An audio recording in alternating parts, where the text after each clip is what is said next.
बिस्मिल्लाहिर्रहमानिर्रहीम अस्सलाम वालेकुम वरहमतुल्लाहि वबरकातुहू अल्लाहुम्मा सल्लि अला मुहम्मदिन व अला आलि मुहम्मद रब्बि इश्रह ली सदरी व यस्सिर ली अमरी वहलुल उक़दतम मिन लिसानी यफ़क़हू क़ौली आमीन। ख़वातीन हज़रात, आप देख रहे हैं कुतुब ऑनलाइन और मैं हूँ बिलाल कुतुब और आज मैं मौजूद हूँ एक हस्पताल जिन्ना हस्पताल लाहौर के एडमिनिस्ट्रेटिव ब्लॉक के बाहर, जहाँ ये सारे सफ़ेद लिबास पहनने वाली, जिनको कि हम सिस्टर के नाम से जानते हैं, जिनको हम नर्सेस के नाम से जानते हैं, जिनको हम स्टाफ के नाम से जानते हैं, ये लोग अपना एक मसला लेकर यहाँ बैठे हैं। और मेरी समझ में अक्सर बातें नहीं आती, एक बात ये भी नहीं आती कि अगर इस मुल्क में कोई नाइंसाफ़ी होती है या कोई ऐसा मामला हो जिस पे कि लोग अपना हक़ जो है वो हुकूमत से या किसी और से मांगना चाहें, तो क्या इस मुल्क में सिर्फ यही एक तरीका रह गया है कि लोग धरने करें, बैठें, चीखें मारें, आवाज़ें निकालें और फिर उन तक की आवाज़ पहुँचे? लेकिन यहाँ एक मुकदमा जो है वो बिल्कुल और है। यहाँ पे लोगों की आवाज़ें जो हैं वो पता नहीं, वो लोग जो हाकिम हैं और जिन्होंने इनके मसाइल को हल करना था, या वो लोग जिन्होंने इन बच्चियों के हकूक़ इनको देने थे, या जिन बच्चियों की हिफाजत करना ज़िम्मा था, या वो लोग जो इनके साथ दिन रात मरीज़ों की खिदमत करते हैं, अगर ये उनके साथ अपने आप को महफूज महसूस ना करें तो मेरे ख़्याल में इस मुल्क में एक बहुत बड़ा हादसा जो है वो अभी बनने को है। ख़वातीन हज़रात, आज इन नर्सेस से हम बात करते हैं, इनका मुद्दा सुनते हैं कि ये क्या कर रहे हैं। हमारे साथ रबिया भी हैं, हमारे साथ मुहिब्बुन नबी ताहिर भी हैं, इनसे भी राय लेंगे। लेकिन सबसे पहले बहन, आप अपना नाम बताइएगा। मैं शहनाज कौसर। पास कीजिएगा। शहनाज कौसर। शहनाज कौसर। शहनाज, मुझे इशू बताओ बहुत ही मुख्तसर के प्रॉब्लम है क्या? इतवार की रात को हमारी स्टाफ जो है वो ड्यूटी पे जब आई है, डॉक्टर साहब जो है वो उसको 8 बजे से 10:30 बजे तक जो है वो हरासा करने की कोशिश करते रहे हैं। उन्होंने उससे ये कहा कौन सी स्टाफ है? सर अगर नाम ना दिया जाए डॉक्टर साहब का नाम बता सकते हैं? जी बिल्कुल, डॉक्टर अशर रजा साहब। सर उन्होंने आते ही पहले उसे ये कहा 1 साल से मैं तुम्हें ट्रैप करने की कोशिश कर रहा हूँ। यहाँ पे इंचार्ज हैं? सर ये ICU में एनेस्थीसिया के डॉक्टर हैं, PGR 3rd ईयर रेजिडेंट है जी, अभी ट्रेनिंग में है। उन्होंने कहा मैं 1 साल से तुम्हें ट्रैप करने की कोशिश कर रहा हूँ, लेकिन तुम मुझे काबू नहीं आ रही हो, तो आज तुम बड़ा स्कार्फ लपेट के अपने ही वार्ड की उस नर्स को कह रहे हैं? जी, अपने ही वार्ड की उस नर्स को कह रही हैं। उसने कहा डॉक्टर साहब आप अपनी लिमिट में, अगर पेशेंट से रिलेटेड कोई काम है तो आप मेरे से बात करें। वो दूसरे बेड पे चली गई है, वहाँ पे जाके उसको कहते हैं अब तुम जो स्कार्फ लपेट के फिर रही हो ना, तुम बाजी बनने की कोशिश कर रही हो। उसने कहा शुक्रिया डॉक्टर साहब, आपने मुझे बाजी कहा, ये मेरे लिए बहुत ऑनर की बात है। तो उन आगे से कहते हैं ये तुम्हें शायद बाजी, मैंने जो जिस वे में कहा है आपको बाजी है ऑनर लगा है, लेकिन ये मैं तुम्हें गाली दे रहा हूँ। उसने कहा डॉक्टर साहब आपकी बड़ी मेहरबानी है, आप इस वक्त प्लीज आप अगर पेशेंट से रिलेटेड काम है तो आप मेरे से बात करें।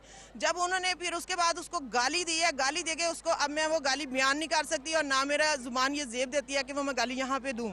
आप कौसर, आप जो सब लोग यहाँ बैठे हैं, जी सर, आप इस वक्त क्या डिमांड कर रहे हैं? सर हम ये डिमांड कर रहे हैं जैसे कि हमने एक मिसाल कायम की है, हमारी स्टाफ नर्स ने एक डॉक्टर साहब के साथ 2.5-3 माह पहले नाइट पे ही उन्होंने गालियां निकाली और डॉक्टर साहब के साथ बदतमीजी की। हमने उसमें ये कहा अगर स्टाफ नर्स गलत है तो इसके साथ डिसिप्लिनरी एक्शन के तहत जो भी फैसला किया जाता है हमें एक्सेप्ट होगा। स्टाफ नर्स को यहाँ से डायरेक्टर जनरल नर्सिंग के डिस्पोज ऑफ कर दिया गया, यहाँ से उसको निकाल दिया गया। तो सर आज हम ये YDA से इस बात की उम्मीद रखते थे कि वो अखलाकी तौर पर अगर उनका डॉक्टर साहब गलत हैं और वो इस चीज़ को एडमिट भी करते हैं, लेकिन वो कहते हैं कि जी इनके साथ डॉक्टर लगा है। सर जो इंक्वायरी हुई, जब इंक्वायरी हो रही थी पहले तो वो डॉक्टर साहब उसमें आए हैं। सर इंक्वायरी की शुरुआत ही आप ये देखिए कि डॉक्टर साहब को जो है वो सस्पेंड किया गया। सस्पेंड होने के बावजूद उन्होंने ड्यूटी की और बाकायदा मैसेजेस ये किए कि जी इन्होंने मेरा क्या करना था, ये क्या मेरा कर सकती हैं, मैं ड्यूटी कर रहा हूँ। सर वो उस चीज़ के भी हमारे पास रिकॉर्ड है कि सस्पेंशन के बावजूद उन्होंने ड्यूटीज की। सस्पेंशन के बावजूद इन बच्ची को दीजिएगा माइक। बेटा मुझे सिर्फ ये बताओ कि आप एक प्रोफेशनल नर्स हो, आप यहाँ पे कितने साल से काम कर रही हैं? सर मैं पिछले 8 साल से काम 4 साल से 8 साल से 8 साल से काम कर रही हैं। 8 साल में आपने इस तरह के और किरदार या और हादसा या और वाक़यात भी यहाँ होते हुए देखें? सर मेरे साथ पहले इस तरह का कोई वाक़या पेश नहीं आया इस डिपार्टमेंट के अंदर। एक अलग सा है या यहाँ पे पूरा कल्चर ऐसा है, मैं ये पूछना चाह रहा हूँ। सर यहाँ पे कल्चर तो ऐसा नहीं, लेकिन कुछ जो मतलब इन डॉक्टर साहब के पिछले जो है ऑलमोस्ट कोई 1 महीने के अंदर 3-4 इसी टाइप की जो है ना वो लड़ाइयाँ ऑलरेडी हो चुकी थी और मेरे साथ पहली बार जो है वो इस तरह से कोई वाक़या पेश आया मेरे डिपार्टमेंट के अंदर। मुझे बड़े सीने पे हाथ रख के मैं पूछ रहा हूँ, तुम मेरी बेटियों की तरह, मुझे ये बताओ कि तुम ईमानदारी से कह सकती हो कि इस सारे मामले में तुम्हारा कोई कसूर नहीं है? जी सर, मैं पूरी ईमानदारी से अपने अल्लाह को हाजिर नाजिर जान के कह सकती हूँ कि इस सारे मामले में मेरा कोई कसूर नहीं। अगर मेरा कसूर होता तो मैं उस दो घंटे उस बंदे को अवॉइड नहीं करती, उसकी हर बात को अवॉइड कर रही थी कि कोई वायलेंस क्रिएट ना हो। अच्छा, मैं ख़वातीन हज़रात एक बड़े अदब से बात कह रहा हूँ और आप सबके सामने ये कह रहा हूँ, मेरे ख्याल में ये जो बच्ची कह रही है ना, मुझे उस पर यकीन और ईमान है। मैं तो एक और अगला आर्गूमेंट ये कर रहा हूँ कि फ़र्ज़ कीजिए कि बच्ची गलत भी कह रही है, फिर भी किसी का हक़ नहीं बनता कि वो इसको गाली दे या इसको इस तरह की लैंग्वेज इस्तेमाल करे जिससे ये हैरस फील करे। ये किसी सूरत नहीं हो सकता। हज़रत, इस माशरे में जिसका नाम इस्लामिक रिपब्लिक ऑफ पाकिस्तान है, अगर एक बच्ची 8 साल खिदमत के बाद भी अपने आप को महफूज फील ना करे तो किससे जाके किसके पाँव पकड़ने हमने? बिस्मिल्लाहिर्रहमानिर्रहीम। ये पूरी कौम का अलमिया है कि जिस तरह तनज़्ज़ुल और इन्हितात का हम लोग शिकार हो चुके, तो आज हमने इसका ठेका लिया हुआ है, हमने मन्नत मानी हुई है कि हम अपने आप को मजहबी भी कहेंगे, मुसलमान भी कहेंगे और फिर ये हरकतें भी करेंगे। बस यही तो सबसे बड़ा अलमिया है। गुजारिश ये है कि फ़ी नफ्स ही जो इंसान है उसकी जो कदर और मंजिलत है, रब ने कहा वलक़द कररमना बनी आदम, कि उसके अंदर कोई तखसीस नहीं है कि वो मुस्लिम हो, वो नॉन मुस्लिम हो, वो इंसान है। और इंसान के अंदर मर्द हो या औरत हो, सबको अल्लाह पाक ने इज्जत दी है, ताज़ीम भी दी है और तौक़ीर भी दी है। अगर घर में मेरा मुलाजिम, मैं बीवी की तो बात ही बड़ी, और मेरा काम करने वाला भी अगर मेरे से इज्जत महसूस नहीं करता, वो मेरा काम नहीं करेगा। ये लोग जो सारे बैठे ना सफ़ेद कपड़ों में, ये इस कौम की बेटियां हैं, ये एक अलग बात है। और खुदा के वलियो, ये इस मुल्क में अपने लोगों की हर वो गलाजत उठाती हैं जो कि आप खुद नहीं उठा सकते। इन खिदमत करने वालों को भी अगर इस मुल्क में हिफाजत नहीं मिलेगी, और गुल्लू भट्ट जो हैं वो आपको ये नारा लगा रहे हैं सारे, अब अशर अगर गुंडा है तो फिर गुल्लू को 11 साल की तो सज़ा हो गई शीशे तोड़ने पे, तो जो किसी की इज्जत और किसी का मान तोड़ेगा उसको सज़ा नहीं होनी चाहिए? 100% होनी चाहिए। और इस्लाम ने बड़ी खूबसूरत बात की है। एक वाक़या मैं आपकी खिदमत के अंदर पेश करना चाहता हूँ जिससे ये सारा सिनेरियो क्लियर हो जाएगा। जनाब सैयदना उमर फ़ारूक खलीफा वक्त हैं और अमर इब्न आस रज़ी अल्लाह ताला अन्हु गवर्नर हैं। उनके बेटे ने एक आम आदमी को, सतही शख्स था मिस्री, उसको थप्पड़ मार दिए और वो मिस्री चला जनाब उमर की बारगाह में आया। उसने अपील दायर की कि मेरे साथ जुल्म हुआ है, ज़्यादती हुई है। तो आपने जब दोनों को बुलाया और उसके अंदर मिस्री का सच साबित हुआ और आपने फरमाया इद्रिबिनिल अकरमीन, कि तू अमीर ज़ादे को बेटों को उसी तरह मार जिस तरह इसने तुम्हें मारा है। अब अगर किसी बच्ची के साथ कोई भी जुल्म करता है या ज्यादती करता है तो उसके अंदर कुरान ने कहा आंख के बदले आंख, कान के बदले कान, और कोई भी जख्म के बदले जख्म है। तो इसलिए इज्जत, ताजीम और तौकीर ये हक बनता है यहाँ की एडमिनिस्ट्रेशन का, हुकूमत वक्त का, कि वो हक भी दे और उसका बदला भी लेके दे। ज़ाहिर भाई, यहाँ पे हुकूमत का भी फ़र्ज़ है, यहाँ पे एडमिनिस्ट्रेशन का भी फ़र्ज़ है, लेकिन मेरे ख्याल में जब जवाल इस कदर आ जाए ना कि माएँ अपने बच्चों को डॉक्टर बना के पोस्ट ग्रेजुएट करवा रही हैं और उनको ये तालीम नहीं दी कि किसी सामने वाले के साथ गुफ्तगू कैसे करनी है और सर पे हाथ कैसे रखना है, तो मेरे ख्याल में ये हुकूमत से भी बात बालातर हो चुकी है, ये एडमिनिस्ट्रेशन से भी बालातर हो चुकी है। इस माशरे में फिर मेरे ख्याल में कोई हलाल लुकमा खाना जो है ना, वो भी एक सवालिया निशान बन गया। बेटा, मैं आपसे बात करूं, आप इस सारे बात को आपने देखा है, तजिया कीजिए। यहाँ पे औरत गैर महफूज है, माशरे में जनरली है, लेकिन ये तो सारे काबिल तरीन पढ़े लिखे लोग हैं। वो डॉक्टर हैं और ये नर्सेज हैं, इन्होंने भी 4-4, 6-6 साल का कोर्स करने के बाद यहाँ पे ये प्रोफेशन कर रही हैं। अगर ये पढ़े लिखे लोग महफूज नहीं हैं तो अनपढ़ों को तो फिर अल्लाह ही हाफिज है। यहाँ जी देखिए, लॉज बनते हैं हर दफ़ा, जैसे वुमेन प्रोटेक्शन बना 2006 में, फिर उसके बाद 2010 में हैरासमेंट एक्ट बना। तो हैरासमेंट एक्ट वर्क प्लेस वाला भी इसमें लागू होता है, क्योंकि उन्होंने जो खड़े होकर गालियाँ दी ये है, वर्क प्लेस हैरेसमेंट है जी बिल्कुल, ये वर्क प्लेस बल्कि उससे भी आगे की बात है। ये तो उससे फिर फर्दर भी एक चीज़ बन जाती है ना कि आप किसी की किरदार कुशी कर रहे हो, आप उसको गालियाँ दे रहे हो, आप किस तरह के मोरल्स शो कर रहे हो कि आप इतना पढ़ लिख के भी अगर गंवा रही हो तो आपने क्या सीखा है। रबिया, मुझे इजाज़त दीजिए, मैं पीछे आपसे बात कर लूँ, इनको माइक दीजिएगा। बेटा, आप इस पे मुझे अपनी राय दो। एक जनरली हमें मुकदमा समझ में आ गया, सारी नर्सेज बाहर बैठी हुई हैं, जबकि मेरा ख्याल है कि अंदर बहुत से पेशेंट्स भी सफ़र कर रहे होंगे आपके ना होने की वजह से। आप लोग अपने वर्क प्लेस में क्यों महफूज फील नहीं करते, एक बात। और दूसरी बात ये कि ऐसा क्यों है कि आपके पास कोई ऐसा स्ट्रक्चर नहीं बना जहां पे आप अपना प्रोटेस्ट जो है वो रजिस्टर कर सको, सारे लोगों को बाहर क्यों आना पड़ता है? सर, यही मैं कहना चाहूँगी कि वाईडीए के ही डॉक्टर अबू बकर गोंदल थे, हमने ये एक एग्जांपल दी थी और उनके कहने पे उनको माफ़ भी कर दिया था। हमारी एक बहुत सीनियर नर्स थी आयशा तुन्निसा, जिसको ओपीडी में डॉक्टर अबू बकर गोंदल ने थप्पड़ मारा था। सारा दिन हम लोग प्रोटेस्ट करते रहे, शाम को माफ़ी तलाफी पे बात हुई, उन्होंने पाँव पे घुटनों पे हाथ लगाया कि ये मेरी माँ की तरह है, मुझसे गलती होगी। मैं उस वक्त अपने होशोवास में नहीं था क्योंकि उनकी एक्स जो फ्यांसी थी वो सामने थी। आई डोंट नो कि क्या साइकोलॉजिकली उनके साथ प्रॉब्लम हुआ, तो उन्होंने कहा कि जी मैं इस वक्त आप ये समझे कि मैं आपका बेटा हूँ और मैं इस तरह से मेरे साथ हो गया तो मैं माफ़ी चाहता हूँ। अब ये कि आए दिन हम लोग जो है, हमारी जो कम्युनिटी है, हम ये नहीं कहते कि हम डॉक्टर्स के बगैर जो है वो काम कर सकते हैं, डॉक्टर्स हमारे बगैर काम नहीं कर सकते। ये वर्क प्लेस है, हॉस्पिटल, डॉक्टर, नर्सेज दोनों के साथ चलना है, ठीक है। पेशेंट्स के लिए हम लोग आते हैं, लेकिन पेशेंट को देखने की बजाय हम लोग जो है आपस में लड़ाइयाँ करें और इस तरह से करें, और लड़ाइयाँ करने के बाद हम उस बच्ची के या उस औरत के किरदार को उछालें, वो भी वर्किंग प्लेस पे, यानी कि हरासमेंट करें ड्यूरिंग ड्यूटी और यूनिफॉर्म में। ये कहाँ की बात है? आप मुझे इजाज़त दीजिए, मैं दूसरा नुक्ता भी ले लूँ, फिर मैं दोबारा आपके पास आता हूँ। आप मुझे माइक पकड़ाइएगा प्लीज़। बहुत शुक्रिया, बहुत शुक्रिया। डॉक्टर साहब अस्सलाम वालेकुम। जी, सबसे पहले तो अपना नाम और पोजीशन बता दीजिए। बिस्मिल्लाह, मेरा नाम डॉक्टर अदनान गोंदल है, मैं प्रेसिडेंट हूँ YDA जना हॉस्पिटल का। फर्स्ट ऑफ ऑल तो थैंक यू सो मच, आप इस इशू पे और आज ये प्रोग्राम किया। मैं थोड़ा सा जो जितना भी ये मसला है इसके बैकग्राउंड में जाना चाहता हूँ। एक्चुअली हुआ ये है कि आज से 3-4 रोज़ पहले ICU में एक इंसिडेंस होता है जिसमें एक स्टाफ नर्स और एक डॉक्टर जो दोनों ड्यूटी पे थे, जब वो काम करे तो डॉक्टर एक CVP ट्रॉली जो पेशेंट केयर के लिए होती है, उसको लाइन डालने के लिए सिर्फ कहता है कि आप ट्रॉली लगाएं।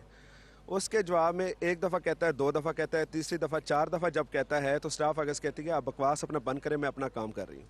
जब ये चीज़ होती है उसके बाद इन रिएक्शन डॉक्टर उसको कहता है कि आप ये किस तरह की लैंग्वेज इस्तेमाल कर रही हैं, ये गलत है। आप इसी इंसिडेंट्स की बात कर जी, रहे हैं? इसी इंसिडेंट्स के हवाले से मैं आपको बता रहा हूँ। उसके बाद इनकी आपस में हार्श वर्ड एक्सचेंज होते हैं। उसके बाद MS आता है, AMS वहाँ पे पहुँचते हैं और पहले YN ने उसमें इंटरवीन उसी रात कर जाती है। सुबह 6 बजे करीब ये मामला सुलह सफाई से ख़त्म हो जाता है, दोनों पार्टियाँ घरों को चली जाती हैं। फिर उसके बाद YN ने फिर जो है वो प्रिंसिपल ऑफिस जाती है, प्रिंसिपल को धमकाती है, डराती है और उसके बाद उस डॉक्टर को सस्पेंड करके एक इंक्वायरी लॉन्च कर दी जाती है। लेकिन डॉक्टर साहब वो तो सस्पेंशन के बाद भी खबर है कि वो काम करते रहे। जी नहीं, ऐसी कोई बात नहीं है। उसी दिन शाम को इंक्वायरी होती है। इंक्वायरी के बाद इंक्वायरी रिपोर्ट अभी मैं आपको कहते हैं तो कॉपी भी ऑफिशियली प्रिंसिपल साहब से कहूँगा आपको प्रोवाइड करें उस इंक्वायरी रिपोर्ट में हमारा कोई बंदा नहीं था। उस इंक्वायरी रिपोर्ट में नर्सिंग सुपरिटेंडेंट बैठी थी। उस इंक्वायरी रिपोर्ट में जो इंक्वायरी कमेटी बनी थी, नर्सिंग सुपरिटेंडेंट थी, उसकी मौजूदगी में इंक्वायरी हुई। उसमें कैटेगोरिकली ये लिखा गया कि मामला दोनों तरफ से इन्फ्लेट हुआ है, इसमें दोनों कसूरवार हैं, लिहाजा अगर आपने जज़ा सज़ा जो भी करनी है वो दोनों को करें। डॉक्टर साहब मैं आपका पॉइंट बड़ा बैलेंस्ड है, मैं इस तरफ ही बात करता हूँ, लेकिन ख़वातीन छोटा सा वक्फा लेते हैं, वापस आते हैं और इस मौजू को यहाँ से लेकर जाते हैं कि शरीयत के अंदर भी, हज़रत मुझे सही कीजिएगा, दोनों तरफ का बयान सुने बगैर कोई फैसला नहीं किया जा सकता। एक तरफ का बयान जो 302 होता है उस पर एक वकील कह रहा होता है कि इसको बरी कर दिया जाए, एक वकील कह रहा है कि इसको फांसी दे दी जाए। ये जस्टिस कैसे होगी? मेरे ख्याल में ये जस्टिस ढूंढने का शायद तरीका गलत है कि इनको कमेटियों से कराया जाए, इनको शफीक लोगों से कराया जाए। वापस आते हैं। अस्सलाम वालेकुम रहमतुल्लाहि व बरकातहू।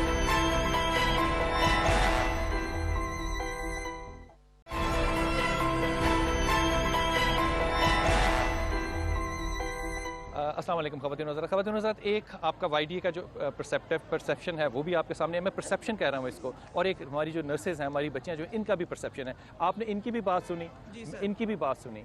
अब बीच का रास्ता कोई इख्तियार हो सकता है या अभी भी राय इख्तलाफ में जाएगी?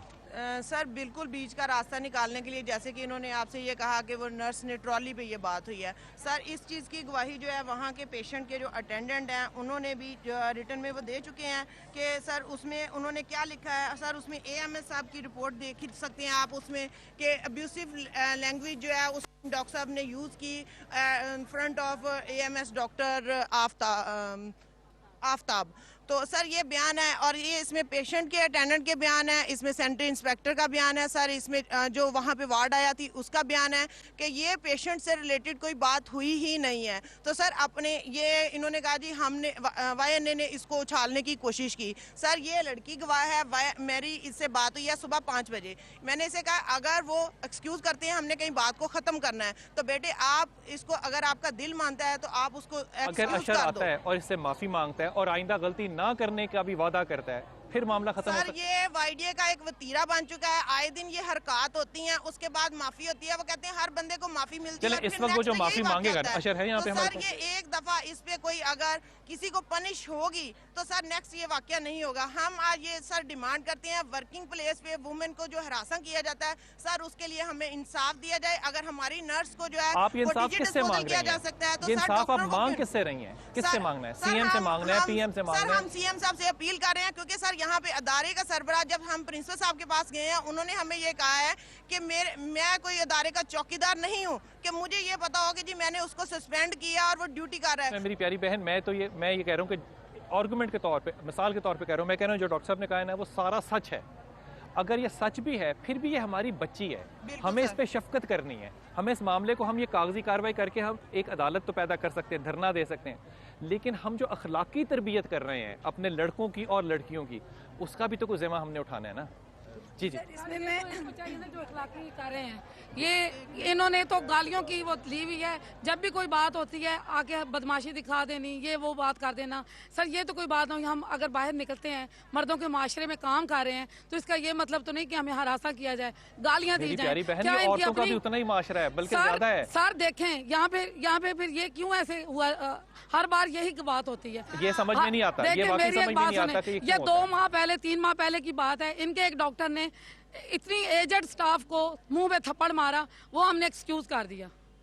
तो सर हम रोजाना एक्सक्यूज करते रहेंगे, रोजाना के मामला होते घर रहेंगे। में छोटे से गलती हो जाए, बड़े को माफ करना चाहिए ना।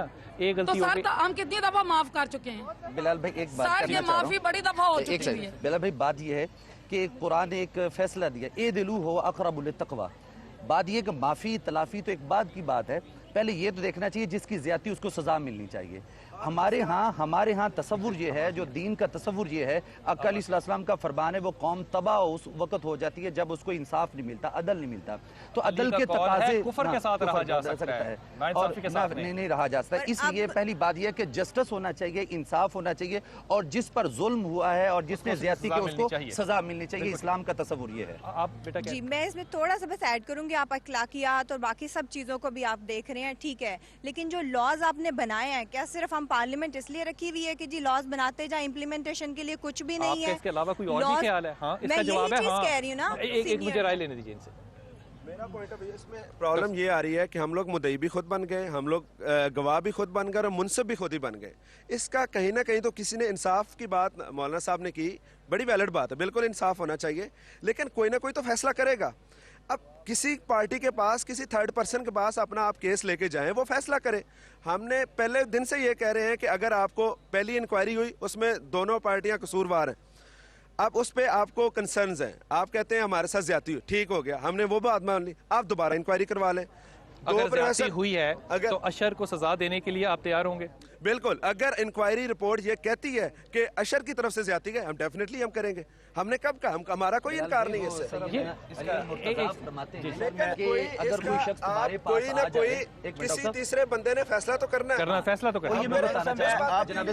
मौलाना साहब की बात की, अगर कोई शख्स आ जाए और उसकी एक आंख फोड़ी हो और कहे कि मेरी आंख फोड़ दी है, अब तहकीक कर ले, हो सकता है दोनों फोड़ के आए हो, इसलिए दोनों की जो राय लेके और इंसाफ जो है वो मुझसे वही कर सकता है। मौलाना साहब मैं आपकी ही बात करूंगा। अच्छा, मैं एक क्वेश्चन आपकी बात है, मुझे ये बताइए डॉक्टर साहब, डॉक्टर अशर जो है, क्या ये इंक्वायरी कमेटी को मानते हैं? बिल्कुल मानेंगे, पिछलियों को भी माना है, पिछलियों को भी मानते हैं, अगली को भी मानेंगे, अगली को भी मानेंगे। आ सकते हैं? अभी इस वक्त शायद वो आउट ऑफ सिटी है, ठीक है, इस वक्त तो नहीं आ सकता, लेकिन जब आप कहेंगे इंक्वायरी कमेटी के सामने उसको पेश करेंगे। मैंने सब पहले भी आप डॉक्टर शबीर सर, मैं वाइस प्रेसिडेंट हूँ वाईडीए जना का। सबसे बड़ी बात ये है, 2 अफराद का मामला है, घर में भी मसला हो जाता है और वो हो जाता है, और दूसरी बात यही है कि यही रवैये हैं जो आपके सामने हैं, जिसके अंदर अपने आप को सच समझा जाता है।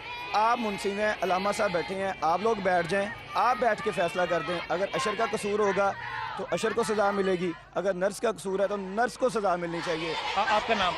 Fauzia, vice president. मैं ये कहना चाह रही हूँ, अगर वो इतना ही कानून को मानता है तो उसने जब सस्पेंड हुआ था उसने अब उसके ऑर्डर क्यों नहीं पे किए? और अगर प्रिंसिपल ने वो कह रहे हैं कि वो सस्पेंड होके फिर रिइंस्टेट हुआ था, वो कैसे हो गया? रातों रात कैसे हो गया? 1 घंटे बाद कैसे वो रिस्टेट हो गया? यही तो बात छोड़ने वाली है। इंक्वायरी रिपोर्ट तो 2 दिन बाद होती है, वो इससे 1 दिन पहले ड्यूटी करता रहे। इंक्वायरी रिपोर्ट आई, इंक्वायरी रिपोर्ट 48 आवर के बाद आनी थी, आधे घंटे बाद कौन सी इंक्वायरी रिपोर्ट आ गई? वो कहते हैं कि इंक्वायरी रिपोर्ट जो है ना डॉक्टर साहब वो आधे घंटे बाद आ गई। सस्पेंड हुआ, पहले सस्पेंड हुआ, उसके बाद इंक्वायरी होती है, उसके बाद वो रीइंस्टेट होता है। ये गलत है। आप डॉक्यूमेंट्री प्रूफ है, इस पे डॉक्यूमेंट्स पे आए आप। डॉक्यूमेंट्स क्या कहते हैं? डॉक्टर साहब की बात का पहला जवाब तो ये है कि इन्होंने कहा इसमें नर्स है, 1 नर्स है और 3 डॉक्टर हैं इसमें। आपका नाम है? फौजिया। इनकी तरफ से, डॉक्टर साहब की तरफ से बात आई, वो भी बड़ी मुनासिब लगती है कि किसी ने तो फैसला करना है ना, कभी तो फैसला होना है। इसको फैसला करने के लिए आप एक कमेटी नॉमिनेट कर दें अपने तमाद के लोगों की, और वो कहते हैं कि जो फैसला करेगी वो हमें कबूल होगा। मुझे सिर्फ एक बात का जवाब दे, प्रिंसिपल ने सस्पेंड किया था, मैं एक ही बात पे जाती हूँ, उस पे ये उसको 24 घंटे सस्पेंड तो रहने देते, उस पे एक कमेटी बनी थी ना, उसकी कमेटी का फैसला तो आने देते। अब 25 बंदे जाते हैं प्रिंसिपल के ऑफिस में, वो जाके उसे हरासा करते हैं, वो उसको जनाब रिस्टेट कर देते हैं। ये कौन सा तरीका, ये कहाँ का कानून है? आपको जरा माइक देना है। मुझे ये फरमाइए कि आपको बाकी डॉक्टरों से भी कोई ऐसा प्रेशर मिलता है या ऐसी बदतमीजी मिलती है, या एक पर्टिकुलर अलग केस है या जनरल माहौल है? सारे ऐसे नहीं है, ये सामने बैठे हुए हैं और इन्होंने इस बात को एडमिट किया। अच्छे हैं, गोंदल साहब ने बात की, ये अच्छे हैं, जो अच्छे हैं हम उनको अच्छा कहते हैं। अगर वो हैबिचुअल है क्रिमिनल, तो फिर तो उसको बिल्कुल ही माफी दे देनी चाहिए। ये वो तो ज़हनी तौर पे खराब है। खुद एडमिट करते हैं, वाईडीए एडमिट करती है। ये फैसला किसने करना है? वाईडीए एडमिट करती है कि वो गंदा है, हम मानते हैं। डॉक्टर शबीर को हमने कहा कुरान पाक पे हाथ रखो, इन्होंने कहा मैं बेटी का बाप हूँ, मैं हाथ नहीं रख सकता, मैं नहीं कह सकता कि वो अच्छा है, ठीक है, मगर उसके साथ लफ्ज डॉक्टर लगे, हम उसको प्रोटेक्ट करेंगे। हमारे पास इनकी सारी रिकॉर्डिंग है, ये कैसे वो कर सकते हैं? आज ये अलमदार बन के आगे हमने एक मिसाल कायम की थी। स्टाफ फिरदौस को इन्होंने एट द स्पॉट रात 3:30 बजे डीजी डिस्पोजल पे करवाया, वाईडीए ने करवाया, वहाँ खड़े होकर करवाया। एक मिनट चुप करें, 1 मिनट। इन्होंने करवाया, हमने उसमें इंटरफेयर नहीं किया, हमने गलत का साथ नहीं दिया। तो फिर ये किस तरह से आज एक गलत बंदे को स्पॉट करने के लिए उसके साथ लफ्ज डॉक्टर लगा हुआ है? बात पहुंच गई, आपने बड़ी अच्छी बात कर, बड़ी अच्छी बात कर दी।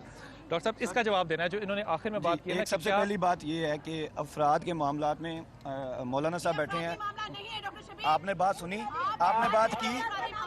सबसे पहली बात यह है कि अगर आपने बात की है तो आपको बात सुनने का हौसला भी होना चाहिए, ये मेरे ख्याल में अखलाकियत का तकाज़ा है। दूसरी बात यह है कि इन्होंने ये बात कही कि मुझे कहा कि कुरान पे, मैं अभी भी अलामा साहब बैठे, मैंने कहा कि मैं अफराद के दरमियान में कुरान पाक को नहीं ला सकता, मैं कुरान पाक को नहीं उठा सकता। कौन कह रहा है ये मैंने कहा। अच्छा। इन्होंने मुझे कुरान उठाने का कहा, मैंने कहा इसके मामलात कुरान उठाना जो है मेरे ख्याल में आलम साहब बैठे उनसे पूछने जायज़ है या नहीं है, ये भी देख लें, एक चीज़। दूसरी चीज़ है, ऐसी बात कतन हमने ये नहीं कही कि लड़के का ही सारा कसूर है, लड़की का कसूर नहीं। और अगला जवाब मैं देता हूँ, मैं अलामा साहब बैठे हैं, 2 लोग ये दे दें, 2 लोग हमारी तरफ से आ जाते हैं, अलामा साहब फैसला करते हैं, जो फैसला करेंगे हमें कबूल होगा। और उससे बढ़ के एक और बात मैं बताता चलूँ, ना ये बात है वो डॉक्टर है, ना ये बात है ये नर्स हैं, दोनों को अगर अफराद के तौर पे ले लिया जाए, किसी ने तो फैसला करना है, किसी को तो अपने माई बाप मानना है। और उससे बढ़ के मैं जो बात करना चाह रहा हूँ, कुरान पाक के ले आना दरमियान में इस तरह की चीज़ों के अंदर नहीं। आप एक सरकारी मुलाजम है, आपने कोड ऑफ कंडक्ट के तहत चलना, वो कोड ऑफ कंडक्ट पूरा होना चाहिए, इंसाफ के तमाम तकाजे पूरे होने चाहिए, हमें कोई एतराज़ नहीं होगा। एक छोटा सा वक्फा लेते वापस आते हैं और ये कोशिश करते हैं कि अगर दोनों तरफ से लोग आएँ और बीच का फैसला जो है इंतहाई बेहतरीन आलम दीन से पाकिस्तान के कराया जाए, तो क्या ये मंजूर होगा? वक्फा लीजिए, वापस आते हैं।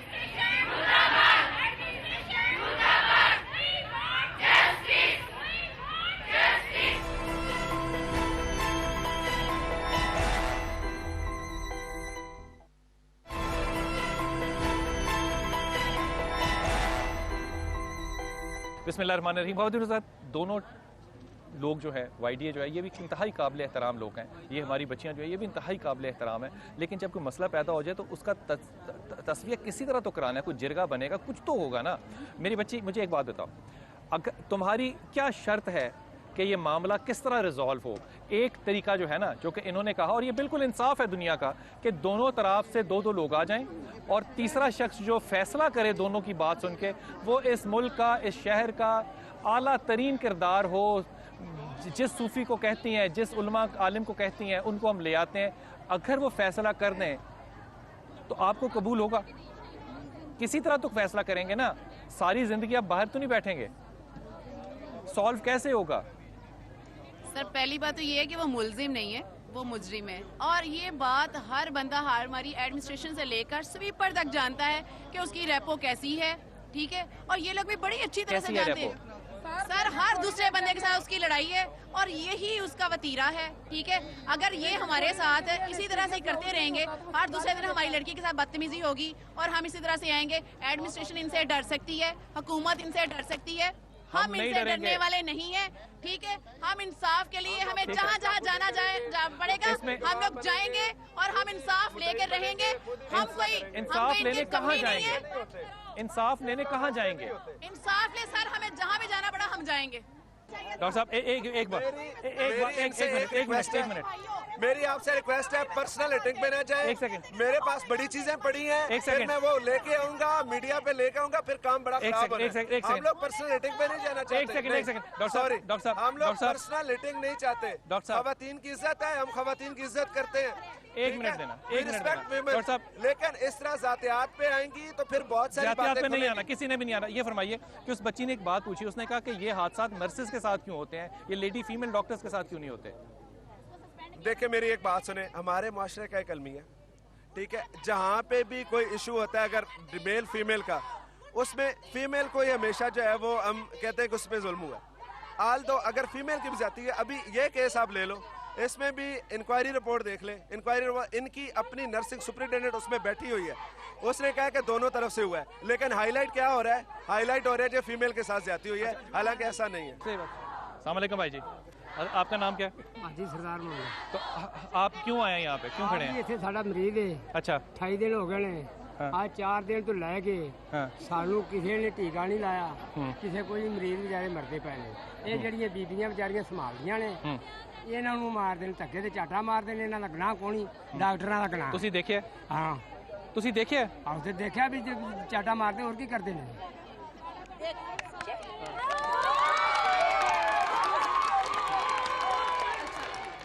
देखें आप मुझे बताएं एक बात कि हमेशा नर्सिस के साथ ज्यादती होती है, औरत में भी हूँ और डॉक्टर भी है, लेडी डॉक्टर, उसके साथ क्यों नहीं होती? नहीं होती।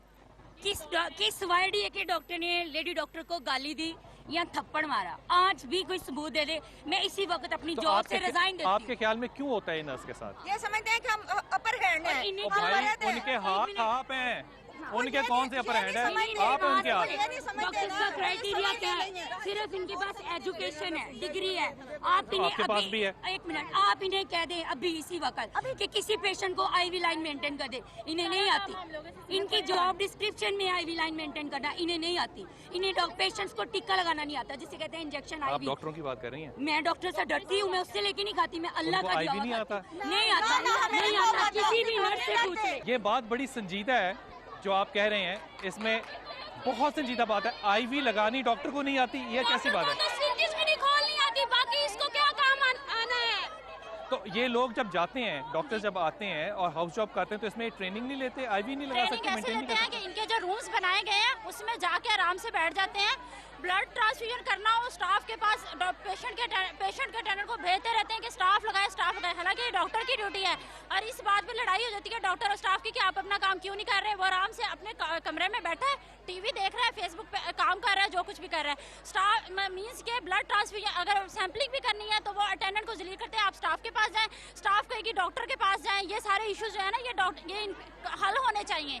इसी वजह से डॉक्टर स्टाफ नर्सिस की लड़ाई हो रही है।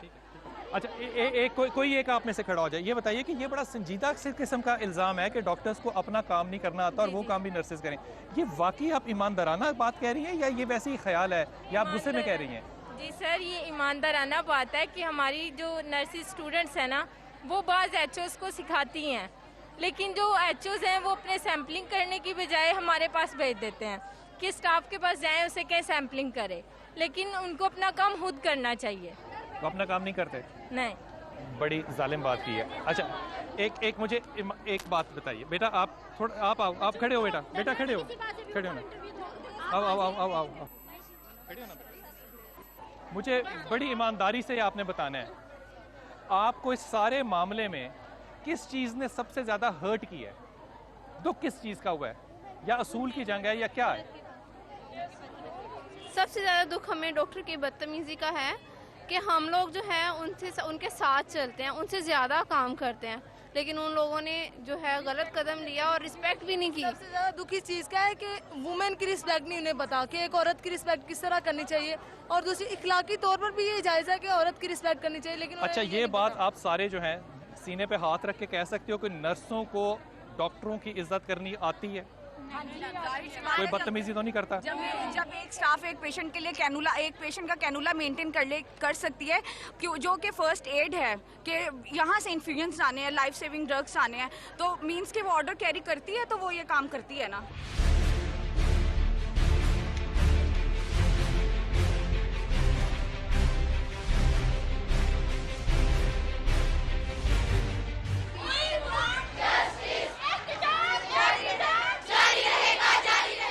फिरदौस, आप भी यहाँ नर्स हैं? जी, मैं अभी नर्स। अच्छा, यहाँ पे मुझे जो एक बात सबसे ज़्यादा मेरे ख्याल में मेरा जो इख्तलाफ होगा ना, या मेरी जो दरख्वास्त होगी लोगों से, वो ये होगी कि हमारे मर्दों को औरतों की ताज़ीम करनी क्यों नहीं आती। मेरा एक नुक्ता सिर्फ ये, ऐसा कैसे मुमकिन है कि वो भी पढ़े लिखे लोग हैं, आप भी पढ़े लिखे लोग हैं, और आपकी ट्रेनिंग है, और आप ये कह रहे हैं कि, और ये मैंने देखा हुआ है अपनी आंखों से, कि जब हाउस जॉब के लिए लड़के आते हैं तो वो वाकई नर्सों के तालिब इल्म बनते हैं, इस पर कोई दो राय नहीं है। कुछ वो करते हैं। तो ये इज्जत ना करना जो है, ये क्यों मजाज बन गया है? नर्सों के साथ क्यों हमेशा फड्डा हो रहा है इनका? ये देखे, इज्जत करना इंसान अपने घर से सीखता है। अपनी माँ की हर कोई इज्जत करता है, ठीक है, अपनी बहन की हर कोई इज्जत करता है, ठीक है, अपनी बीवी की, सबकी जब इज्जत की जाती है तो बाहर आके क्यों नहीं ये इज्जत करते? मैं तो ये आपसे पूछ रहा हूँ। हाँ, तो इनको करनी चाहिए, क्योंकि हम इनकी इज्जत करते हैं, हम हमेशा इनको डॉक्टर साहब करके बुलाते हैं, तो फिर इनको भी हमें अच्छे तरीके से बुलाना चाहिए। अच्छा, हमारी इज्जत करनी चाहिए। अच्छा, मुझे एक बात बताइए, इस वक्त OPD बंद है? हाँ जी। और 5 दिन हो गए। हाँ जी। अगर कोई फैसला, कोई तस्फिया नहीं होगा तो क्या बनेगा? सारी जिंदगी धरना तो नहीं हो सकता ना, कहीं सोल्यूशन तो निकलेगा ना? नहीं तो वो निकाले ना। आपका प्रपोजल क्या है? आपका प्रपोजल क्या है? यही है कि उसको टर्मिनेट करें और उसकी डिग्री को कैंसिल करें। सर, उसकी एक बंदे की डिग्री को कैंसिल किया जाएगा तो नेक्स्ट आने वाले लोगों को ये पता होगा कि हमने ये हरकत की तो हमारी डिग्री कैंसिल हो सकती है। अच्छा, ऐसा, ये मैं आपकी इजाजत से बात पूछ रहा हूँ, क्या सजा जुर्म के मुताबिक नहीं होनी चाहिए? जुर्म नहीं है, का जुर्म नहीं है, बहुत बड़ा जुर्म है। मेरा आपसे ना एक बड़ा सादा सा सवाल है, ये है इस्लामी ममलकत पाकिस्तान, और अगर आप किसी से फतवा लेंगे ना तो वो होगा कि आवाज़ औरत की जो है वो घर से बाहर ना जाए। यहाँ इन बच्चियों को अपना हक मांगने के लिए आसमान सर पे उठाना पड़ रहा है, फिर इस मुल्क का नाम कुछ और रख देते हैं। ये इंसाफ कैसे ले? ये बच्चे कहाँ से जाके इंसाफ लें? बिलाल भाई, मैं एक बात करना चाहता हूँ, मेरा भी दिल जो है वो रो रहा है। मैं एक जुमला कहना चाहता हूँ सबके लिए, और जनाब सैयदना उमर फारूक रदी अल्लाह ताला ने फरमाया, लौ अन्ना दाब्बतन असुरत बिल इराक लकुन्तु मसूला अनहा यौमल क़यामा। अगर मेरे दौरे खिलाफत के अंदर एक जानवर चौपाए को ठोकर भी लगी तो क़यामत वाले दिन मुझसे पूछा यार, यहाँ दिल टूट गए। मैं यही कह रहा हूँ बिलाल भाई कि ये जो हाकिमीन वक्त हैं, इनको चाहिए 1 मिनट के अंदर आके इनका सोल्यूशन कर सकते हैं, और इनके जो है वो दुख पे जो है वो मरहम रख सकते हैं, और 1 मिनट के अंदर सारा कुछ हो सकता है। ये क़यामत वाले दिन जवाबदेह होंगे, और ये जितने भी कुल्लुकुम राइन यार, इस धूप में ये सारे लोग सुबह से शाम तक बैठेंगे, रात को बैठेंगे, खुदा का नाम है। इस मुआशरे की दिन रात यहाँ पे है सर, हम सारी सर्दी में रात हम यहाँ खड़े हैं, 5 दिन से हर बंदा ये जाता है। आपके पास ऑफिशियल लेवल पे कोई आया है? सर, ऑफिशियल लेवल कोई भी नहीं आया, कोई भी नहीं आया, तक नहीं आई हमारा हाल पूछने की तुम लोग सर्दी में सड़क पे लेटी हो। किसी ने नहीं पूछा। जालिम कहलाता है जब तक जुल्म सहने वाला जुल्म सहता है, और हम ये जुल्म नहीं सहेंगे और ना सहने देंगे। एहतजाज एहतजाज जारी रहेगा, जारी रहेगा। एहतजाज एहतजाज हर बंदे को अपनी सीट की है कि मैं अगर बोला, मैंने अगर उसके खिलाफ फैसला दिया तो मेरी सीट चली अच्छा, अगर यहाँ पे मिनिस्टर आ जाएं हेल्थ के, सलमान आ जाएं, और वो आपको एक हल निकाल दे, फैसला निकाल दे, आपको कबूल होगा?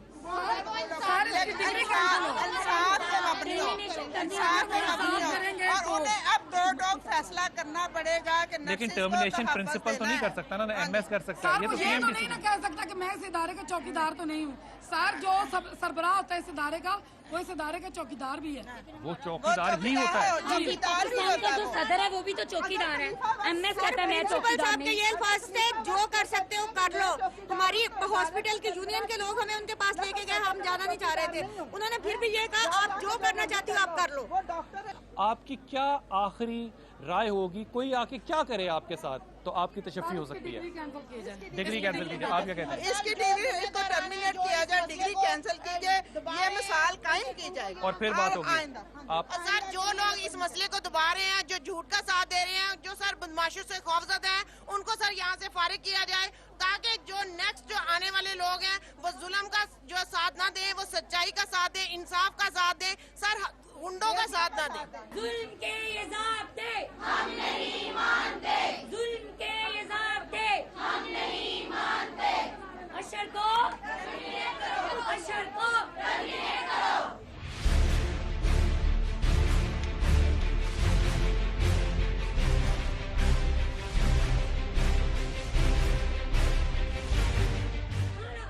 ख़वातीन हज़रात, मुझे नहीं पता कि गलती किसकी है, इस बच्ची की है या उस लड़के की है, लेकिन जिसकी भी गलती है, मुझे जिस बात पे इख्तलाफ है और जिस बात पे मेरा दिल जो है वो वाकई आंसू से रो रहा है कि हमारी इन बच्चियों को जो कि इस मुल्क का असासा हैं, उनको चीखें मार मार के इंसाफ मांगना है, और इंसाफ देने वाले जो हैं वो अभी तक अपने महलों में, अपने दरबारों और अपने दफ्तरों में सो रहे हैं।